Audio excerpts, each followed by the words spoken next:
ጤና ይስጥልን የተወደዳችሁ እንደምን አላችሁ? ስፖርታዊ ጉዳዮቻችን ተጀምሯል። በቤስት ስፖርት ኢትዮጵያ ቻናል ላይ እንገኛለን። ማንቸስተር ዩናይትድን፣ ቸልሲን፣ አርሰናልን፣ ሊቨርፑልን፣ ማንቸስተር ሲቲን፣ ሪያል ማድሪድን፣ ባርሴሎናን የተመለከቱ የዝውውር ሀሳቦችን በስፋት እየተመለከትን እንቆያለን። የዓለም ዋንጫ ዝግጅቶች እንደቀጠሉ ይገኛሉ። የእንግሊዝ ብሔራዊ ቡድን ወደ አሜሪካ ደርሷል። በዛም ልምዱን ማከናወን ይጀምራል። በቀጣይ ቅዳሜ ደግሞ የአቋም መፈተሻ ጨዋታውን ያከናውናል። ትራንትና በሀገራት መካከል የአቋም መፈተሻ ጨዋታዎች ተደርጎ ነበር። ኖርዌይ ያለ ሃርሊንግ ብራውት ሃላንድ ያለ ማርቲን ኦዴጋርድ ተጫውታ ነበረ። በአርሰናል የሚፈለገው ዊንገሩ ኑዋንስ ግብ አስቆጥሯል። አሌክዛንደር አይዛክ ለስዊድን ብሔራዊ ቡድን ብቸኛውን ግብ ያስቆጠረ ተጫዋች ነው። ተቀይሮ ገብቶ 76ኛው ደቂቃ ላይ 3-1 በሆነ ውጤት ተጠናቋል። ቱርክ ሰሜን መቄዶኒያን 4-0 በሆነ ውጤት ያሸነፈችበት ጨዋታ ለኬነን ይልዲዝ በዚህ ጨዋታ ላይም ግብ ያስቆጠረ ተጫዋች ነው። ሌሎችም ግቦች ያስቆጠሩ 4-0 ሲጠናቀቅ በቱርክ የበላይነት የተጠናቀቀ ነበረ። ኦስትሪያና ቱኒዚያ ያደረጉት ጨዋታ ኦስትሪያ 1-0 በሆነ ውጤት አሸንፋለች። ሌሎችም ተጠባቂ ጨዋታዎች ነበሩ። ዛሬም የሚደረጉ ጨዋታዎች አሉ። ክሮኤሽያ ከቤልጅየም፣ ዌልስ ከጋና የሚያደርጓቸው ጨዋታዎች፣ ካናዳ ከኡዝቤኪስታን እኩለ ሌሊት በኋላ የተደረገ ጨዋታ ነበረ። ካናዳ 2-0 አሸንፋለች። ኮሎምቢያ ኮስታሪካን 3-1 ያሸነፈችበት ጨዋታ አለ። እነዚህ በሀገራት መካከል የሚደረግ ጨዋታ ነው። ሞሮኮ ከማዳጋስካር እንዲህ ያለን ወደ ቀጣይ የሀገራት ጨዋታዎች ትኩረታችንን አድርገን እንቀጥላለን። የተወደዳችሁ ጤና ይስጥልን ብለናል። የተወደዳችሁ ስፖርታዊ ጉዳዮቻችን እነዚህ ላይ ትኩረት ያደርጋሉ። በተለይ ዝውውሮች ላይ የምናነሳቸው ነጥቦች አሉ። በቻላችሁት አብራችሁን ቆዩ። ትናንትና የእናንተ በርካታ ያሉ መልእክቶች መጥተውልናል። መለስ ብለን ወደ በኋላ ላይ ሀሳብ አስተያየቶቻችሁን መልሰን የምናገራ የሚሆነው። ከዛ ውጪ ግን በሌሎች ጉዳዮቻችን በቀጥታ እንጀምራለን። ይህንን ቪዲዮ ላይ ከድጋችሁ ጀምሮ ሀሳብ አስተያየት መልእክቶቻችሁን ጻፉልን። በምናነሳቸው ጉዳዮች ላይ ገብርኤል ማጋለሽ በፕሪሚየር ሊጉ የውድድር ዓመት ላይ ምርጡ ተጫዋች ነበር ማለት ይቻላል። በቻምፒየንስ ሊግም ላይ ያሳለፈው ጊዜ ይታወሳልና ከዚህ ጋር በተያያዘ 350 በመቶ የጋብርኤል ማጋሌስ የመለያ አርሰናል መለያ ሽያጭ ጨምሯል። በ350 በመቶ በጣም ቁጥሩ ከፍ ብሏል። የሴንተር ባክ በፍጻሜው ጨዋታ ላይ ፓሪስ ሳን ዠርመን ከአርሰናል ባደረጉ ጨዋታ ላይ መለያ ምቱን የመጨረሻውን የመለያ ምት ስቶ ፓሪስ ሳን ዠርመን ዋንጫውን ያረጋገጠበትም ነበረ። ቢያስቆጥር ጨዋታው ይቀጥል ነበረ። ነገር ግን እንደዛ አልነበረምና ከ350 በመቶ በላይ የደጋፊዎች ፍላጎት ጨምሯል። ለምሳሌ በቁጥር ደረጃ በጣም ብዙ ቁጥር ፍላጎቶች እንዳሉም የሱን ማሊያ ለመግዛት ለሱንም ለማበረታታት ለሱ እንደ ጥሩ ዜና የሚታይ ነው። ሳሜር ናስሪ ከቻምፒየንስ ሊግ ፋይናል ጋር በተያያዘ ስለ ዳኝነቱ አንድ ነገር ሲያነሳ ተመልክቼዋለሁ። የቅድመ አርሰናል ተጫዋች ሳሜር ናስሪ በእርግጥ ከአርሰናል ጋር ፍቅር አለበት ወይም ደግሞ እንደነ ቲየሪ ዳንኤል ኦንሪ እንደነ ኢያን ራይት የሚነሳ አይነት ተጫዋች አይደለም። በትልቅነት ደረጃ ሳይሆን ለአርሰናል ካለው ፍቅር አርሰናል ማሸነፍ አለበት። አርሰናልን በመደገፍ ደረጃ ቀጥተኛ ለምሳሌ እነ ቲየሪ ዳንኤል ኦንሪ ኢያን ራይት ስለ አርሰናል ሲናገሩ እኛ እያሉ ነው።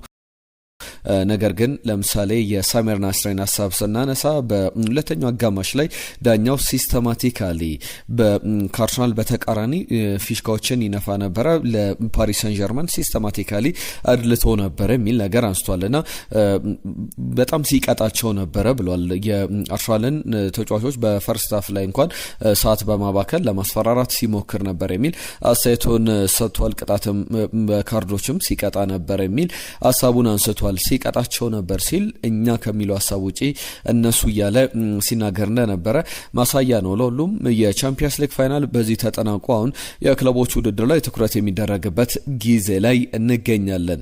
የቸልሲ ጉዳዮች በስፋት እየተነሱ ይገኛሉ። ከዝውውሮች ጋር በተያያዘ አንደኛው የማርክ ኩኩሪያ ጉዳይ ነው። ማርክ ኩኩሪያ በብዙ ክለቦች እየተፈለገ ይገኛል የሚል ዘገባን ይዞ የወጣው ዚ አትሌቲክ ላይ ነው የተመለከትኩት። ብዙ ክለቦች ኩኩሪያን ለማስፈረም ጥያቄዎችን እያቀረቡ ይገኛሉ። ነገር ግን ቸልሲ ተጫዋቹን የመልቀቅ ምንም አይነት ፍላጎት የለውም የሚሉ ሀሳቦች አሉ። 3 ዓመታት ቀሪ ውል አለውና ተጫዋቹ የሚለቅ ከሆነ በጥሩ ክፍያ ሊሆን ይችላል።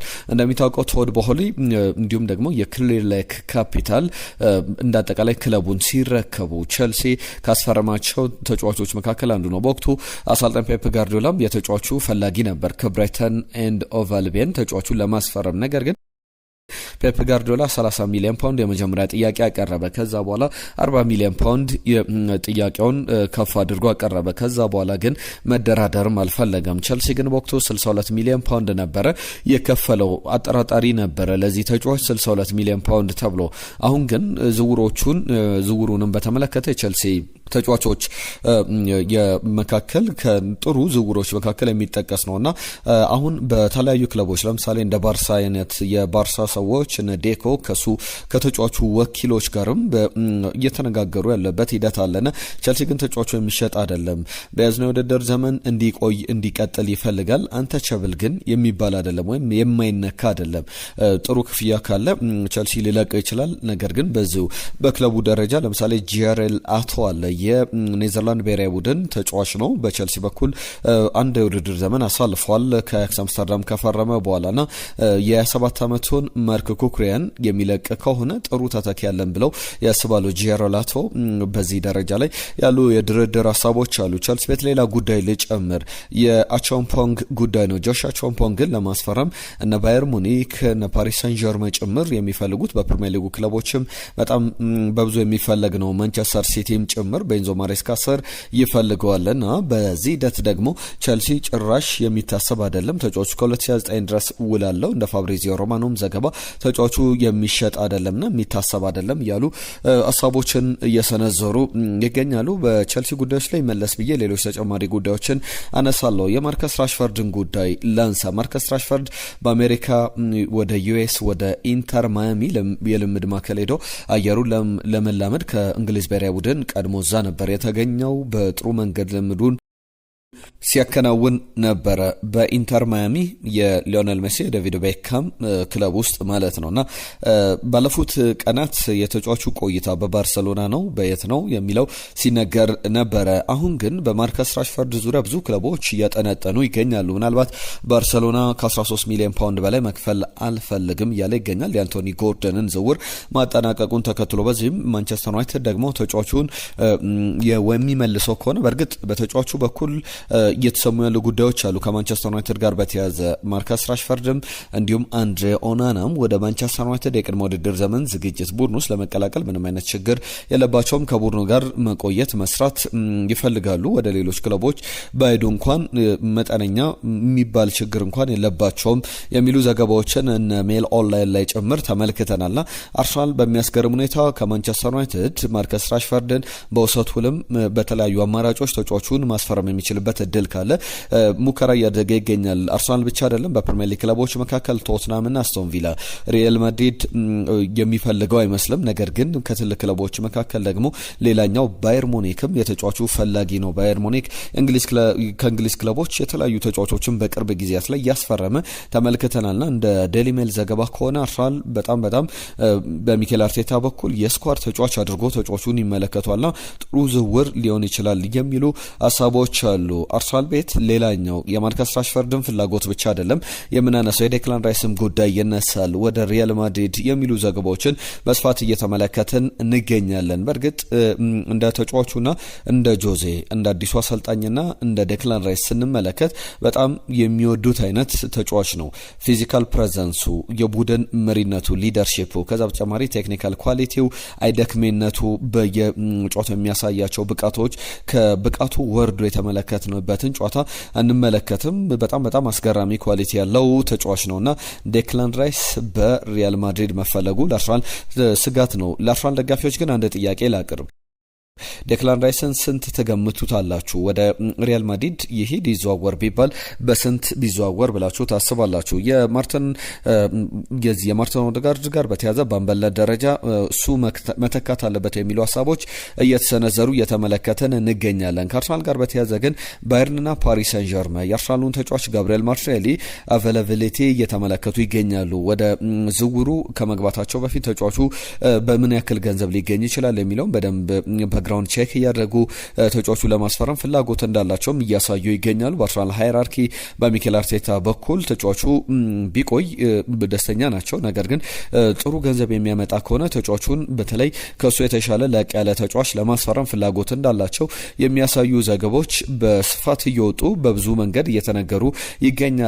ሃሪ ማጓየርን በተመለከተ እንደ ላጋዜታ ዴሎ ስፖርት ዘገባ ወደ ኢንተር ሚላን እንዲሄድ የሃሪ ማጓየር ወኪሎች ለኢንተር ሚላን ጥያቄ አቅርቦ ነበረ፣ ኢንተር ሚላን እንዲያስፈርመው ሃሪ ማጓየርን። ነገር ግን ክሪስቲያን ኪየቮ የኢንተር ሚላን አሰልጣኝ ከሃሪ ማጓየር ይልቅ ሌሎች ተከላካዮች ላይ ትኩረት ማድረግ አለብን ያለ ሌሎች ሀሳቦችን የዩዲኒዚያውን ተከላካይ ለምሳሌ ኦመር ሶሎትን የሳሶሎን ትራሪክን ለማስፈረም ፍላጎቶችን እያሳዩ ይገኛሉ ለ2026/27 የውድድር ዘመን። ነገር ግን ሃሪ ማጓየር ወደዛ ቢሄድ ጥሩ እድል ይኖረዋል የሚሉ ሀሳቦች ሲሰነዘሩ ነበር። ከዩናይትድ ጋር በተያያዘ ሌላኛው ዝውውር አሁንም በአማካኝ ስፍራ ላይ ብዙ ስሞች ይነሳሉ። የኤደርሰን ዝውውር ገና አልተጠናቀቀም። የሚቀሩ ጉዳዮች አሉ። ኤደርሰን ከአታላንታ፣ ከዛ ውጪ የማቲያስ ፈርናንዴዝን ጉዳይ ወደ በኋላ ላይ መለስ ብዬ በዝርዝር እመለከተዋለሁ። ሌሎችም ስሞች ግን ይነሳሉ። ኦሬሊዮ ቹዋሚኒን ለማስፈረም በማንቸስተር ዩናይትድ በኩል ፍላጎቶች አሉ። ሪያል ማድሪድ ይለቋል ተብሎ ባይጠበቅም፣ ነገር ግን ከቻምፒየንሺፕ የሚድልስብሮውን አማካኝ አሰልጣኝ ማይክል ካሪክም አሰልጥኖት በደንብ አብሮት ሰርቶ የሚያውቀው ተጫዋች ነው። በሚድልስብሮ እያለ ሃይከን ይባላል ሃይደን ሃይከንን ለማስፈረም የ3 ዓመት ተጫዋች ነው። እንግዲህ በጣም እንደ ኖርዘርን ኤቾ ዘገባ ከሆነ ዩናይትድ በዝውውሩ ላይ ብዙ ፍላጎት አለውና ተጫዋቹ ደግሞ ከ1 ዓመት በላይ በውሉ ላይ ይቀረዋል። በጣም ብዙ አይደለም፣ የ2 ዓመት ውል እንኳን አይቀረውም በሚድልስብሮ የሚያቆየውና ማንቸስተር ዩናይትድ በጣም ባልተወደደ ዋጋ ተጫዋቹ ሊያገኘው ሊያስፈርመው የሚችልበት እድል አለ ተብሏል። ከቸልሲ ጋር በተያያዘ የአሊያንድሮ ጋርናቾ ዝውውር በጣም ብዙ ክለቡን ያስተቸ ነው። ለምሳሌ ኑኒ ማድዌኬን ለቆ እንዴት አሊያንድሮ ጋርናቾን የትኛውን ቡድን ያስፈርማል የሚለውን በተለይ በተመጣጣኝ ዋጋ ለማንቸስተር ዩናይትድ 47 ሚሊዮን ዩሮ አካባቢ የከፈለ ነው። ከዛ በተጨማሪም 10% ከወደፊት ሽያጭ ማንቸስተር ዩናይትድ ያገኛል። 30 ሚሊዮን ዩሮ ቢሸጠው አሁን ከዛ ውስጥ 10% የማንቸስተር ዩናይትድ ገንዘብ ነው ማለት ነውና በቸልሲ በኩል እንደ ኪሳራ እየታየ ያለ ዝውውር ነው። በውድድር ዓመቱ ወደ 8 ያክል ግቦችን በሁሉም ውድድሮች ላይ አስቆጥሯል። ነገር ግን የመጀመሪያው ዓመት ነው የሚባል ተጫዋች ላይሆን ይችላል። ምክንያቱም ከፕሪሚየር ሊጉ የመጣ ተጫዋች እንደመሆኑ ከእንቅስቃሴዎቹ ግቦቹን ከማነሳቸው በተጨማሪም የእንቅስቃሴዎቹ ነገር በደንብ ጥራት የጎደለው አማካይ የመስመር አጥቂ ሆኖ ተመልክተናል የሚሉ ሀሳቦች ሲሰነዘሩ ተመልክተናልና ለቸልሲ ጥሩ ዜናዎችን ተመልክተናል። ዩቬንቱስ፣ ኤሲ ሚላን፣ ሮማ አሊያንድሮ ጋርናቾን በውድድር ዓመቱ በ2025/26 የውድድር ዘመን ካሳየው ብቃት በኋላ እንኳን በ2026/27 የውድድር ዘመን ለማስፈረም ፍላጎት አላቸው ተብሏል። በቸልሲ 1 ዓመት ብቻ የቆየውን አሊያንድሮ ጋርናቾ ፍላጎት ማሳየታቸው በጣም በጥሩ ደረጃ የሚጠቀስ ሆኗል። ማንቸስተር ሲቲ ጋር በተያያዘ 2 ጉዳዮች ይነሳሉ። አንደኛው የሮድሪ ጉዳይ ነውና ሮድሪ በማንቸስተር ሲቲ ስለመቆየት እርግጠኛ አይደለም። የዓለም ዋንጫ ከተጠናቀቀ በኋላ ሁሉንም እንወስናለን፣ ምን አዲስ ነገር አለ በሚለው ጉዳይ ላይ የመጨረሻው ሂደት ከዓለም ዋንጫ በኋላ የምንወስነው ነው። በብዙ ክለቦች ሊንክ መያያዝ ስሙ የሚያስገርም አይደለም። ነገር ግን አሁን ትኩረት የዓለም ዋንጫ ነው። ከዛ በኋላ የመጨረሻ ውሳኔዎችን እንመለከታለን ብሏል። የቶትናምና የሳቪኒዮ ጉዳይ የበለጠ እየተቃረበ ያለ ይመስላል። ከ2 ሳምንታት በፊት እንደተገለጸው ነው ዝውውሩ የበለጠ ፕሮግረስ እያደረገ ይገኛል። ሳቪኒዮን ባለፈው ክረምት ቶትናም ለማስፈረም ሞክረው ነበር። አሁንም ቢሆን ሌላኛው ዝውውር ሊሆን ይችላል። ማንቸስተር ሲቲ መንገዶችን በሮችን በሙሉ ለተጫዋቹ ሊከፍት ይችላል ክለቡን እንዲለቅና ብዙ እየተባለበት ይገኛል። ጥሩ ፕሮፖዛል እንደቀረበለትና አሁንም ዝውውሩ ሊጠናቀቅ የሚችልበት እድል አለ ተብሏል። ከሪያል ማድሪድ ጋር በተያዘ ራይት ባክ ቦታ ላይ ይፈልጋል እየተባለ ይገኛል ተጫዋቾችን። ያ ማለት ደግሞ ምናልባት ትሬንት አሌክሳንደር አርኖልድ ሪያል ማድሪድ የቀይ መስመር ተከላካይ የሚያስፈርም ከሆነ ከክለቡ ሊለቅ ይችላል። አንደኛው መዳረሻ ትራንትና እንዳልነው ነው። የአሌክሳንደር አርኖልድ መዳረሻ ትራንት ሊሆን ይችላል የሚሉ ሀሳቦች አሉ። ዴንዚል ደምፍሪስ እንዲሁም ደግሞ ፔድሮ ፖሮን ከኢንተር ሚላን ዴንዚል ደምፍሪስን ፔድሮ ፖሮን ደግሞ ከቶትናም ሆትስፐር በአማራጭነት እየተመለከተ ይገኛል። ኢቫን ፍሬሴንዳም የስፖርቲንግ ሊዝበኑ የቀይ መስመር ተከላካይም ስካውት ከተደረጉ ተጫዋቾች መካከል አንዱ ነው የሚሉ ዘገባዎችን በስፋት እየተመለከተን እንገኛለን። አርሰናልን የተመለከተ አንድ አስገራሚ ዘገባን ተመልክተናል። የ18 ዓመት የሌቨርኩሰን ቦስኒያዊ የመስመር አጥቂ ነው። የተጫዋች በአርሰናል በጥብቅ እየተፈለገ ይገኛል። በዓለም ዋንጫው ላይ ከተገመቱ በእድሜ ዝቅ ካሉ ወይም ደግሞ ቲኔጅ ከሚባሉ ታዳጊ ተጫዋቾች መካከል ተጽዕኖቸው ትልቅ ነው። ዓለም ዋንጫው ላይ ተመልከቷቸው ተብሎ ስሞች ሲወጡ እነ ላሚን ያማልን ሌሎችም ትልልቅ ስሞች ሲጠሩ ነበርና ከነዚህ ስሞች መካከል የተጠቀሰ ተጫዋች ነው። የከረም አልባይጎቪች ይባላል። አልባይጎቪችን ለማስፈረም ሌቨርኩሰን እንደሚታወቀው የቦስኒያዊን ተጫዋች ወደ ሳልዝበርግ ልኮት ነበር፣ ወደ ሬድቡል ሳልዝበርግ። ከዛ በኋላ መልሶ የመግዛት አማራጭ ነበረውና የውድድር ዓመቱ ሲጀምር በያዝነው ዓመት ላይ በ7 ሚሊዮን ፓውንድ መልሶ ገዝቶታል። አሁን የ18 ዓመቱ ተጫዋች እንግዲህ በአውስትራሊያ ሊግ ላይ በኦስትሪያ ሳልዝበርግን ባገለገለበት ጊዜ ካሳየው ብቃት በተጨማሪም በሌቨርኩሰን ተመልሶ በጣም ጥሩ ተጫዋችነቱን አሳይቷልና በፕሪሚየር ሊግ ክለቦች በጣም በጥብቅ እየተፈለገ ይገኛል። እስከ 20 ሚሊዮን ፓውንድ ድረስ የሚገመት ተጫዋች ነውና አርሰናል ይህንን የመስመር አጥቂ ከረም አልቤጎቪችን ለማስፈረም ፍላጎት አለውና ጥሩ ድሎች እንዳሉት እየተነገረ ያለ ጉዳይ ነው። የክሩፒየ ጉዳይም ይነሳል።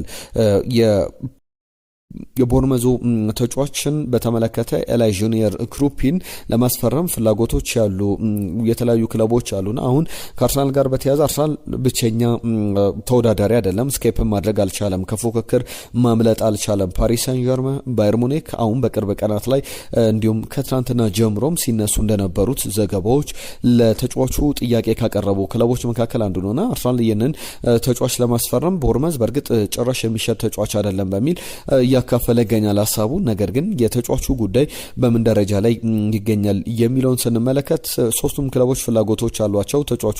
የተጫዋቹ ምርጫና የሚያቀርቡት ክፍያ ብቻ የሚወስነው ጉዳይ ይመስላል። እነዚህ በብዙ ደረጃ እየተነሱ ያሉ ጉዳዮች ናቸውና ሊቨርፑልን በተመለከተ በዴንዚል ደምፍሪስን ይፈልጋል ብለን ባለፉት ቀናት ስናነሳ ነበርና አሁን እንደ ሊቨርፑል ፍላጎት ከሆነ ከርቲስ ጆንስን በመቀየር ከዴንዚል ደምፍሪስ ጋር መለወጥ ይፈልጋል። በእርግጥ በእድሜ ደረጃ ሁለቱ የሚገናኙ አይደለም። 30 ዓመቱ ላይ ይገኛል ዴንዚል ደምፍሪስ። ነገር ግን ከርቲስ ጆንስ ከዛ አነስ ባለ እድሜ ላይ ያለ ከዛ በተጨማሪም ጥሩ ሪሴል ቫልዩ የሚኖረው ተጫዋች ይመስላል። ባርሰሎናን የተመለከቱ ሁለት ጉዳዮችን ላንሳ። አንደኛው በርናንዶ ሲልቫን ለማስፈረም ስምምነት ላይ ደርሷል። የመጨረሻ ሂደቶች ኮንትራቱን የሚጠናቀቅበት ሂደት ብቻ ነው የሚጠበቀው የሚል ዘገባን ሀሳቡን እያነሳ ይገኛል። አስ ነው ይህንን ዘገባ ይዞ ያስነበበን። የ31 ዓመቱ ተጫዋች በካታሎኒያ ግዛት በባርሰሎና የምንመለከተው ነው የሚሆነው። በቤኔፊካ በቱርክ ክለቦች የሚፈለግ ተጫዋች ነበር፣ ነገር ግን ባርሰሎናን ምርጫው አድርጓል። ከዳርዊን ኑኔዝ ጋር በተያዘ ግን ጆ ካንሴሎ ለማስፈረም በሚደራደርበት ጊዜ ከሊላል ጋር ባርሰሎና ዳርዊን ኑኔዝንም እየጠየቀ ይገኛል። ምናልባት የአጭር ጊዜ እቅድ አድርጎ ሊወስዶ ይችላል። የ6 ዓመቱ ተጫዋች በፕሪሚየር ሊግ ክለቦችም ይፈለጋል። ከቸልሲ ጋር ስሙ ሲያዝ ነበር። ጥሩ ኳሊቲዎች አሉት። ነገር ግን በሊቨርፑል ከነበረው ቆይታ በኋላ ወደ አልሂላል ሄዶ ባልሂላልም ብዙ እየተጫወተ አይደለምና ባርሰሎና ከሮበርት ሌቫንዶቭስኪ ጋር ተለያይቷል። ዳርዊን ኑኔዝን የአጭር ጊዜ እቅድ አድርጎት ማቆየት እንደሚፈልግ የሚያሳዩ ዘገባዎች አሉ። ከአርሰናልና ማንቸስተር ዩናይትድ ጋር በተያያዘ እንደ ዘ ታይምስ ዘገባ ከሆነ በ38 ሚሊዮን ፓውንድ እንዲሁም በአዶንስ 4 ሚሊዮን ፓውንድ ተከፍሎበት ከሳውዛምፕተን ወደ ዌስትሃም የተዘዋወረው ማቲያስ ፈርናንዴዝን በተመለከተ ሁለቱም ክለቦች በደንብ በጥብቅ እየተከታተሉት ይገኛሉ። ዝውውሩን ሁለቱም እያለሙ ያሉት ጉዳይ አለ። በአነስ ባለ ክፍያ ወይም ከ60 ሚሊዮን ፓውንድ አካባቢ ለተጫዋቹ ለመክፈል ነው። ነገር ግን እስከ 100 ሚሊዮን ፓውንድ ድረስ ዌስትሃም በሽያጭ መምጣት አለበት። ከተጫዋቹ ደግሞ 80 ሚሊዮን ፓውንድ አካባቢ እየተገመተ ይገኛልና ማቲያስ ፈርናንዴዝ ጥሩ የውድድር ዘመን አሳልፏል። በፕሪሚየር ሊጉ ላይ ልምድ አለው። ፕሪሚየር ሊጉን በደንብ ያውቃል የሚባል አይነት ተጫዋች ነውና በዚህ ሂደት ላይ ደግሞ ወራጅ ቀጠና ላይ መሆኑ ለዌስትሃም ጫና ነው። በክለቡም ተጫዋቹ ይቆያል ተብሎ አይጠበቅም። ነገር ግን እንዳጠቃላይ ሂደቱን ስንመለከት በጥሩ ደረጃ ሊነሳ የሚችል አይነት ዝውውር ነው ተብሎ ይጠበቃል። ለሁለቱም ክለቦች በጣም አስፈላጊ ዝውውር ይመስላል። አርሰናል በእርግጥ ትልቅ ዝውውሮች ላይ ኢንቨስት ያደርጋል ተብሎ ይጠበቃል። ትናንትና እነ ቤን ጃኮብስ ከዛ በተጨማሪም ዳቪድ ኦርነስቲን ሲያነሷቸው የነበሩ ዘገባዎች አሉ። ትናንትና ማታ ላይም ለምሳሌ የፋብሪዚዮ ሮማኖ በዩቲዩብ ገጹ ላይ አርሰናል 3 ዋነኛ እቅዶች አሉት።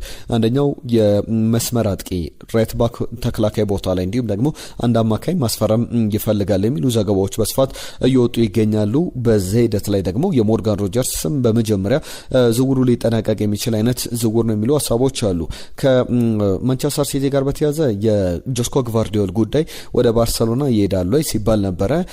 የኔ ከክለቡ መልቀቅ ብዙ በሩመር ደረጃ በጭምጭምታ ደረጃ ሲዘገብ እሰማለሁ።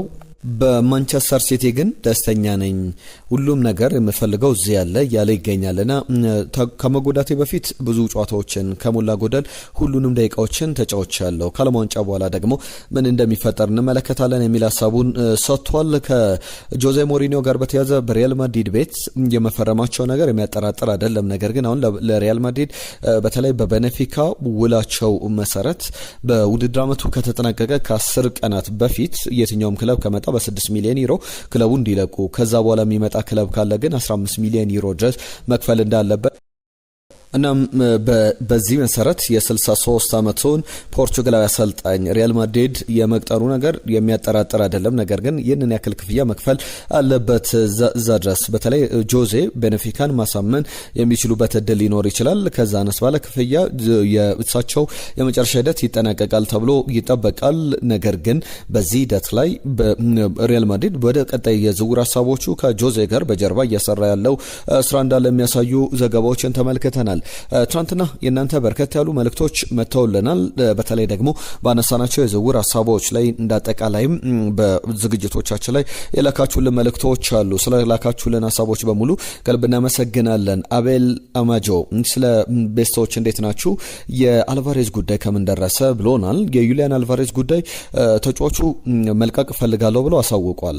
ባርሰሎና ደግሞ እየጠበቀ ይገኛል። ሰፊ ድል አለው ባርሰሎና የተጫዋቹን ፍላጎት ወደዛ መሄድ ነው የሚሉ ሰፊ ዘገባዎች አሉ። ነገር ግን በአትሌቲኮ ማድሪድ መቆየት አይፈልግም። ባርሰሎና የማይመጣ ከሆነ ወይም ፓሪስ ሰን ጀርመን ወይም ደግሞ አርሰናልን ይቀላቀላል ተብሎ ይጠበቃል። በአርሰናል በኩል ደግሞ ከየትኛውም አጥቂ በላይ ከጁኒየር ክሩፒም ከሌሎችም ከሚያስፈርማቸው ዝውውሮች የበለጠ ትኩረት ሰጥቶ የሚሰራበት ዝውውር የዩሊያን አልቫሬዝ ዝውውር ነው። ሞርጋን ሮጀርስ ቢፈለጉም ዩሊያን አልቫሬዝ ቀዳሚ ምርጫው የአርሰናል እሱ ነው እየተባለ ይገኛል። አቤላ ሰፋም የላከልን መልእክት አለ፣ ከልብ እናመሰግናለን። ነገር ግን አስተያየትን የበለጠ ግልጽ ብታደርገው በምን ጉዳይ ላይ ሀሳብ እንደሰጠ አበራ ሰፋን ከልብ እናመሰግናለን። ሳይፈዲን ሰላም ቤስቶች እንዴት ናችሁ? አርሰናል ሁሌም የምኮራበት ክለብ ነው። ፒኤስጂን ፊት ለፊት አጥቂዎችን የሚቻላቸውን እንግዲህ የአርሰናል ተከላካዮች ብቻ ናቸው የፒኤስጂን አጥቂዎች የሚችሏቸው። ፒኤስጂ 12 ተጫዋች አርሰናል 11 ነበሩ። አሁንም ቢሆን አርሰናል ክቫራትስኬሊያን ማስፈረም አለበት ብሎናል ሰለሞን።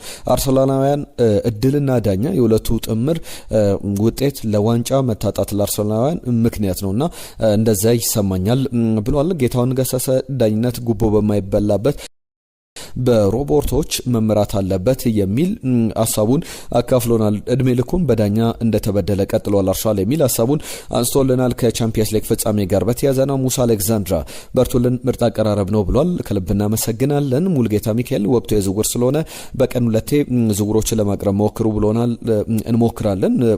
ከትናንትና ጀምሮም በቀን 2 እያቀረብን እንገኛለን። አመሻሽና ረፋድ ጠዋት ላይ በባሎንዶርን በተመለከተ ከራይስ በትንሹ አምልጧል። ነገር ግን የዓለም ዋንጫ ላይ በሚያሳየው ብቃት የሚወሰን ነገር ሊኖር ይችላል ብሏል። ፒኤስጂ ብቻውን ሳይሆን ወንድሙ ወንዴ በላከልን መልእክት ሙሉ ጨዋታውን ዳኛ ተብየው ተጨምሮ እንደተጫወቱ የአደባባይ ሚስጥር ነው፣ ለማለባበስ መሞከር ሞኝነት ነው በሚል የላከልን መልእክት አለ። ተምሌናችሁ ቢቀየር ያለን ሀሳብም አለ። ድራገን የተባለ አድማጫችን እናስተካክላለን። ከዛ ውጪ አየነው ሙላለም ሰላም ምርጦች በአጥቂ ቦታ ላይ ክሩፔ ሮጀርስ፣ በአማካይ ቦታ ላይ ቡዋዲ እና አሌክስ ስኮት፣ ሌላ ተጨማሪ ወጣት 9 ቁጥር አጥቂ የአርሰናል ዝውውር እቅድ መሆን አለባቸው ብሏል። አቡበካር አብዱ የጻፈልን መልእክት አለ። ትሬንት ምንም ያደርጋል ምንም ይፈጥራል ብዬ ወደ አርሰናል ቢመጣ አላስብም ብሎናል። ሰላም ጤና ይስጥልን እንዴት ናችሁ የሚል ሀሳብ የላከልን ብሩክ የተባለ አድማጫችን ነው። ከዛ በተጨማሪ አርሰናል አመቱ ሙሉ ብዙ የለፋበትን መስዋዕት የከፈለበትን የአውሮፓ ቻምፒየንስ ሊግ ውጤት በዳኛው ጥፋት ለፒኤስጂ አሳልፎ ሰጥቷልና በጣም ያሳዝናል ብሎናል። ያነሳቸው ጉዳዮች አሉ። ወንጌል የላከልን መልእክት አለ። አብርሃም ወልደ ሚካኤል ሁላችሁንም ከልብ እናመሰግናለን። አቦሽ እንዲሁ ሌሎችም መልእክቶቻችሁን ልካችሁልናል። ሁላችሁንም ስለሰጣችሁን ሐሳብ ስለ ጊዜያችሁም ከልብ እናመሰግናለን። አዳዲስ ጉዳዮችን ይዘን ነገ በስፋት እንመለሳለን። ዝውውሮችን በተመለከተም እንዲሁ በአነሳናቸው ሐሳቦች ላይ መልእክቶቻችሁን ጻፉልን። ይህንን ቪዲዮ ላይክ፣ ሼር፣ ሰብስክራይብ ያደርጋችሁ ቻናላችንንም አብራችሁን ቆዩ። ጤና ይስጥልን ብለናል።